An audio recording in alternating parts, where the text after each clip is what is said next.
ሰበር ዜና ኢትዮጵያ ከአሜሪካ የቀረበላትን አዲሱን የታሪፍ አወቃቀር ተቀበለች።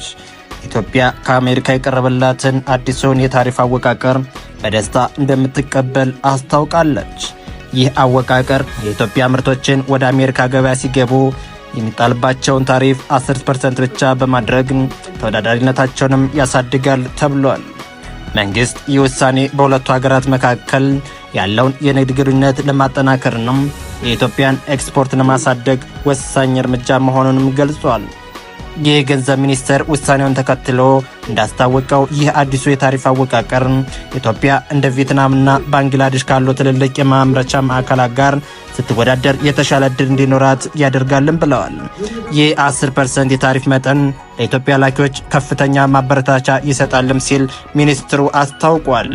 ይህ የምርቶች በአሜሪካ ገበያ ተወዳዳሪ ዋጋ እንዲኖራቸው በማድረግ የፍላጎትና የኢንቨስትመንት መጨመርን ያመጣል ሲል ተስፋውንም ጥሏል። ይሁን እንጂ የዘርፉ ባለሙያዎች እንደሚያስጠነቅቁት ከሆነም ይህንን ዕድል በአግባቡ ለመጠቀም ኢትዮጵያ አሁንም በርካታ ተግዳሮቶችን መወጣት አለባት ሲሉ ተናግረዋል። የመሰረተ ልማት ውስንነት፣ የምርት ጥራትና ደረጃዎች፣ የውጭ ምንዛሬ እጥረትና የፖለቲካ አለመረጋጋት ጥቂቶች መሆናቸውን አጽንኦት ሰጥተው ተናግረዋል። አዳዲስና ትኩስ መረጃዎች እንዲደርሳችሁ ቻናሉን ፎሎ ማድረግ አይርሱ።